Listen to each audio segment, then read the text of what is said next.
Hi guys, today we were interviewing the wonderful Abz Mills at her spaghetti tattoo parlour where we are in Kirkcaldy, and we were just discussing the artwork that she did at Edinburgh Usher Hall with the BLM mural of the little boy in his little Shekubayo representation. So hopefully you enjoy the interview.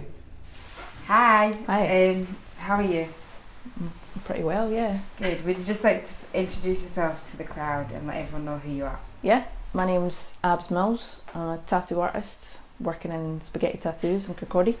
I've been an artist all my life. Art is like the only thing I kind of understand and helps me understand the world, really. I think, well, my background is I wanted to be like an animator when I was younger, so like most of my artistic influence is based on like animation, like 90s cartoons and like comic books, things like that. So I think that helps me to kind of create a tattoo that's like from a different perspective than like traditional tattoo background. Also with the mural works and stuff that I do, it's very heavily influenced on that, as well as like graffiti background and stuff, and the hip hop culture and all that good stuff. Cool. Quickly, we'll just go through your heritage and where you're from, just so the viewers kind of get a background of your Pan-Africanism, or whatever they want to call it. So where are you originally from, and what's your racial background? Well, my mum is Scottish, my dad is Jamaican. I was born in Bristol. We moved up to Scotland when I was 2, and I've been here ever since. Like, I don't know a life without living in Scotland, and I'm glad that I've grown up here. How have you found obviously you've been here your whole life, so how have you found it being mixed race and being in the UK? Well, it's definitely gotten, from my perspective, it's gotten better from the racism point of view. Like growing up, it was a lot more kind of, you know, hearing like racial slurs and the discriminatory side of like not being able to do certain things because of our skin colour and things like that. Not being able to play with certain kids because of the colour of our skin, or my stepdad's African American as well, so walking to the shops with him and him getting thrown racial slurs, it just was like, what's like, why are we different than, we're just living here, we're just humans, you know. Do you think there ever was a point of your childhood where you realised, oh, I'm a mix of two differences? Yeah, I mean, everyone would regard me looking more like my dad than my mum. I mean, I see a lot of my features of my mum, who's white, so we've got like her eyes and quite short as well. She's quite short, so but my dad's got this big like West Indies Jamaican like smile, and obviously like the broad nose and stuff. So I would always get like they would know that I was his kid, kind of thing. But yeah, I've just always known that I was different and seen the world differently, like from my friends, and it would never not be in conversation when we were in a group, and obviously like getting pulled up about like my hair and stuff, whether it be like negative or positive, it's very much like, can I touch it, or curly suit, or like afro, and I'm like, yeah, that's my hair, like what do you want? Literally like, it's a sponge. Can I touch it? Bing, bing, bing. Like, get your hands off me, please, but thanks. Do you think your parents were very good in opening conversations about racing? I think my mum raising me has been really good, like, because as a white woman she would probably not see the world from the racism, you know, because she's always been inclusive, you know, like, so me coming home in tears from primary school, or even from like work when I was like you know, getting older and there was still racism going on, like not really knowing how to deal with it, but she put up with a lot. So, I mean, there was kind of like a lot of injustice growing up, and you just had to kind of deal with it. Like bringing it to like the authorities, whether it be teachers or managers, they wouldn't really know how to deal with the racism that I was dealing with. And I think over time you just have to shrug it off and be like, well, there's nothing I can do about it. I have to just like get on with it. But I think it builds up a thick skin. But I'm glad that the conversation's opening up now, because I think every person of colour living in the UK has been through something. It could maybe have been mild, or it could have been really severe, but it's still something that kind of brings us all together, as horrible as it is. I just want to touch on the point that you said it gives us a thick skin. Do you think that growing up being mixed race or black, that you've got that quicker wit about you of like coming back to things? I'd like to think I do, but a lot of times it just makes me shut down a little bit. I just kind of have to, you know, I think maybe if it was at a pub and I had maybe a drink or two in me, I'd be able to just like quickly come back with something, not in a harmful way, but in a kind of funny way. You have to kind of be able to laugh it off, because a lot of people, they don't know any better. It's not even coming from a place of hatred. It's just like funny and interesting to them, but it's like, you know. But like I said, it's gotten a lot better since I've been younger, you know, like because of social media and like the internet and media in general, like we're a lot more exposed than we were when I was younger. Like the only kind of the only kind of brown family that I had to look up to was the Fresh Prince, like on BBC Two, like either before or after The Simpsons. But it was so cool to see like a positive influence and like somebody to like look up to, like as well as like laugh about, and it was just so cool to see. I loved watching it, but none of my friends really got it. But I was like, I liked it. It was just it was like me and my sisters and my cousins after school, you literally go home, eat snack, watch Simpsons and Fresh Prince. Simpsons, honestly, like it was like my go-to thing. And it's such a like paradox, because it was literally like Simpsons white family, Fresh Prince black family, but they were yellow, so but then there were still black characters in The Simpsons, and there wasn't any kind of hatred or anything like that either. So, but they were still a minority. Like I think they had Carl and the judge and Dr. Hibbert, I believe, were like the black characters, and then that was it. But they were yellow, so it wasn't like a white and black kind of mixture thing. It was just a funky cartoon to get sipped in by. Do you also think that being mixed race, have you ever been confused about which side of anything? Because you hear about it and people speak on it, but how was your experience of that? I think growing up in a predominantly white high school and being into like rock music and like the kind of emo phase, like there was a lot of hair straightening going on and a lot of hair dyeing to kind of fit with the style that we were all kind of assigned. You know, like, you know, the emo friend was always straight. Like I couldn't do anything to fit into this group with the hair that I had or the style that I had. I couldn't look how these people wanted to look, and they could pull off the style like super easy. And that's like a massive thing when you're a teenager. You have to fit this little category. But then like as I've kind of gotten older, only in the past like 5-6 years, I've tried to embrace more of my blackness, especially when I lived in Glasgow for 4 years. There was a lot more multiculturalness, and it's only within the past few years that I like cut my hair off and started again, like not straightening it, not dyeing it or anything, just letting it kind of grow naturally. And it's kind of nice to be reacquainted with it again, because I've kept it short for so long because it's easier to deal with, but doing a bit more research. It's not easier to deal with, we just get taught that. We get taught that, we just don't, no one wants to teach us how to actually do it, because for years they've been putting it down. So. Well, that's why the internet is so good now for like finding people with the same hair type as you as well, like because you go to Superdrug or any kind of line of products and it is just mostly white hair things, so you have to kind of be like, right, what out of those categories like works for my hair and stuff. But I recommend Aussie spray and conditioner all the way. Finally, how would you sum up your experiences as a black person in Scotland? I mean, I don't know any different. I wonder sometimes through education and through work and just life in general how things might have been different if I was either black or white, because I can only speak from my own perspective. I think I've been pretty lucky considering people are dying. You know, like if it wasn't for, I don't know, I think my mum raised me pretty well, considering she hadn't had a black child before me, and now she has two, well, me and my brother. But yeah, most people are cool. I think if you greet them with a smile and respect, they give you that back. And if something comes up that you do find, I don't want to say offensive, but if you deem not being correct at all, there's nothing wrong with just saying and educating them. Like, I think it's important for us to say to people if things are out of line, and white people as well. If you want to educate yourself, or you want to ask questions, or if you feel like something's a bit of a touchy subject, don't be afraid to just ask, because it's better to ask than to say something and then, you know, end all communication by being offensive. I'd rather like one of my white friends would ask me, but don't always expect me to be the teacher. Like ask sometimes, but then know where you can go and just Google it. I think approaching you being like, do you mind if I ask you this, rather than just coming out with all this big thing, or like, what do you think of this, and sending you all these links of horrible things that are happening in the world, and you're like, it's a lot of emotional labour for us, especially this year with what's happened with, you know, obviously George Floyd and the fact that that's being seen, but Sheikh Ubeyo's death in 2015, there's still no justice for that. And George Floyd wasn't even the only guy that died through police brutality or just racism in the States. There's been like loads before him, but because he was the only one that was filmed, I mean, it's brought a lot of people together, and it's fueled something that should have been steamrolling since the 60s. I think with George Floyd, the biggest thing was that everyone had time.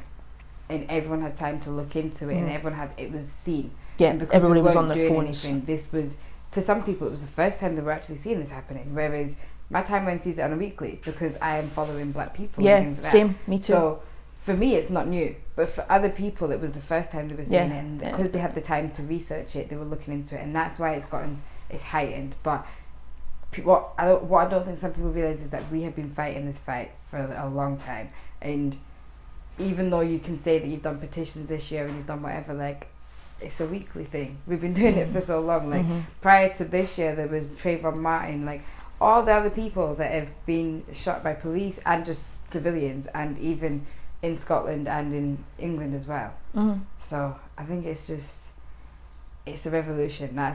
It's one of those ones. I think within the black community around the world, it's at a point of, we're tired. Like, it's breaking point. And you can only push something so much until it pops, and that's what's happened this year. Since George Floyd, have you noticed any differences in the area like that you're on, Kirkcaldy? No. Okay. Not necessarily, because it's been hard to really say, to really focus on the outside world, because we're mostly inside at the moment. So my kind of community is all online and stuff, and obviously I'll have clients like on the daily, and the discussion is there, which is good. Like, because I like to chat away to my clients anyway. I'm not one that just like starts and then doesn't say anything. Like, I like to have a conversation, and a lot of the times they will bring it up, which is cool. Like, you know, how shocked they are, but also maybe their experiences with, you know, racism, like not from their point of view, but as a bystander. Like, a client not long ago has got a predominantly Muslim family. She's white, but like her sisters and stuff, and they had to move, I'm sure, because of, you know, racial slurs and threats and things like that, and she just can't wrap her head around why someone would act a certain way because of the person's colour, their skin, or maybe what they think they know about this culture, and it's just not right. Because we're all just living, you know, because there's probably tons of people up the street that they wouldn't even guess are doing horrible, offensive things, but they're too busy focusing on somebody that's different, and that's straight away like a fear thing, rather than like being comfortable with a family that they maybe think they know because they look like them. So what is your work background, and how long have you been in the art industry for? Well, yeah, like I said, I'm a tattoo artist. I've been doing it for about 9.5 years, minus the 4 months of lockdown. So however much that would be, 9.5 years I've been doing it. So it's definitely changed a lot since I've been in the industry. It's a lot more inclusive. There's a lot more shops popping up as well, so it's easier for people to get the client that they want, get the artist that they want, based on the style of tattoo that they want, because it's so much easier to get an artist that will draw up something for you. Like, that's what I do. I work specifically like client based, so if a person comes in with a really bizarre idea, I will find a way to tune it down into something really cool that they want to wear for the rest of their life. Nice. And was tattoo artist, like, what would the name be for it? Yeah, tattoo artist. Yeah, was that always the intended role? Not always. When I was younger, I wanted to be a cartoonist. That was always my go-to goal, but by the time I got to college to do animation, it all changed to like 3D animation, and I just loved 2D stuff like The Simpsons and Cartoon Network things, like Strictly, Flipbook. Like, I just loved, when I was a kid, watching the TV and seeing that it was like multiple drawings. I was like, oh, I like to draw, I could do this one day. So that was always the goal. And then when I was like, oh, well, I'm not going to be an animator now, and then I was like, well, graphic artist, like comics, graphic novel kind of thing, and then went off the rails for a couple of years, and then found tattooing after that, after getting a couple myself and drawing some for my friends, and then I was like, I could probably do this, and showed my portfolio to some local artists, tattoo artists at the time, and they were like, yeah, you can draw better than some of the guys around here, so you should definitely pursue it. So I was like, oh, You know, I'd never had that kind of feedback from a professional before, so I knew that I had to dive Looking right for your work though, it is amazing, and Thanks. there's so much like detail and like attention to detail as well. Which Thank you. Thanks very much. I love it. I love looking through it. Yeah. The image that you have done in Edinburgh City Centre, so that is on our Lyceum Theatre, just on Lothian Road. It's of, would you say a teenage kid? I would say like a young boy. I think like about 9 or 10. That's kind of what I kind of imagine them holding to his fist up in a protest. Yeah. Obviously, given the times, was there any other inspiration behind that picture? I think for young black boys, to only really look at the moment and see men dying for no reason, and to potentially have the realisation hit them that they could, in America more specifically, get killed for being that colour of skin.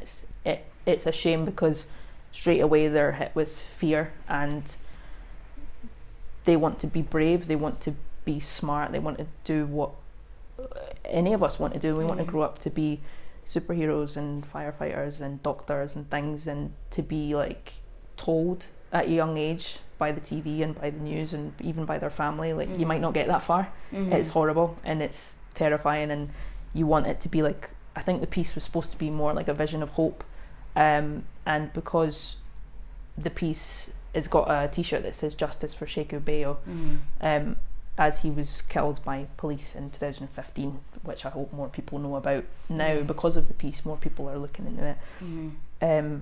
I hope that Sheku's boy, when he saw that, I saw on Facebook that he'd been to see it. Isaac is his name. I think his words were, how do they know my daddy's in heaven? And I was just like, oh, because I wanted it to be for his family, like a legacy, a tribute, to show that he's not forgotten, and people are still talking about him and wanting to bring, you know, their family justice and things like that. So it was more a hope for the family, and to get people to be like, it's not just George Floyd, it's not just Breonna Taylor and it's things. not just an American problem. It's not just an American problem. No, like you might not be racist yourself, but it still happens. You know, you need to keep, you need to wake up and see. How would you say that you were impacted by Sheku Bayo's death? Well, I was in Glasgow at this point. I was working through there, but Kirkcaldy is like my hometown. Like, I mean, I've been here since 2017 now. So at the time I was through here, so I wasn't in the time where it happened, when it happened, so it hit me strangely, and I think I'm pretty sure I like shared some articles on Facebook and stuff, but I didn't get any really, not that it's about the likes or stuff, you hope that people have read it when you share something, but it didn't really get the outrage that I hoped it would, and to show that, and a lot of people were like, oh, it could have happened to a white man. I'm like, well, that's kind of part of the problem with the police then. If that could have happened to a white man, nobody deserves to die in the middle of the street, or like in police custody or anything like that. It's not about the colour of his skin, it's about possibly just like prejudice and seeing somebody as a threat when they're just walking home. How did you find it when you heard the news? Like, what was your initial reaction? Just sadness. Because as black and brown people, it's not uncommon for us to hear stories like that. And like some white people are colourblind, they don't see that it is a race issue because they see everybody as the same, but it's unfortunately not the reality that we live in. It's cool to have white allies and things like that, but the reality is we're kind of, I don't like saying it out loud, but it's like we're fighting a losing battle. Like, we have to try so much harder to get where we want to go and to be seen, and to, you know, like, just be good as well. We have to do everything like so much better. Like, we have to overachieve to be seen, and a lot of people can just skate by with either, you know, mediocre work or a poor, I don't know, like a criminal record or what, I don't know what is. It's the fact that it's a constant reminder growing up, and it's even your parents will say, like some teachers will say it as well if they're brave enough, like it's known that you just might have to do a little bit extra just to get recognised. I don't think I was even told directly, but I think looking back, and at the time I did definitely feel like teachers treated me differently, or like I would get piped down quite a lot more than some of the other kids, and I wondered, I'm like, am I being too loud? Am I being too boisterous and too animated? Like, can I not just be myself?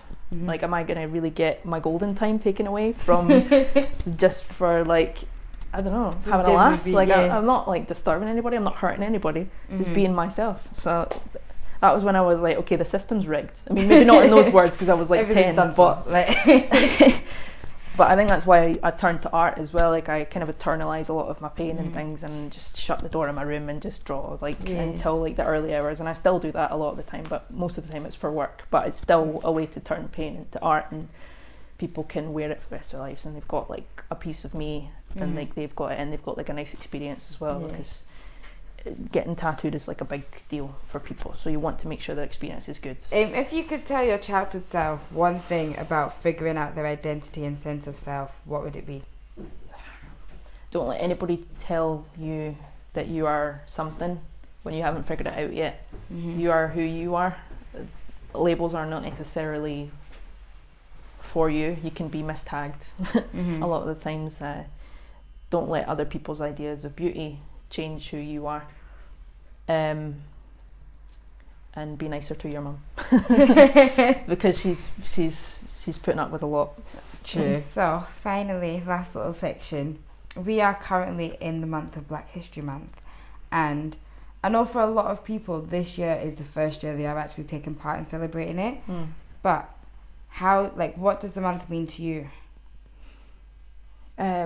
Well, of all the years to celebrate Black History Month for the first time, I think 2020 has opened a lot of people's eyes to opening their minds and their hearts to Black history.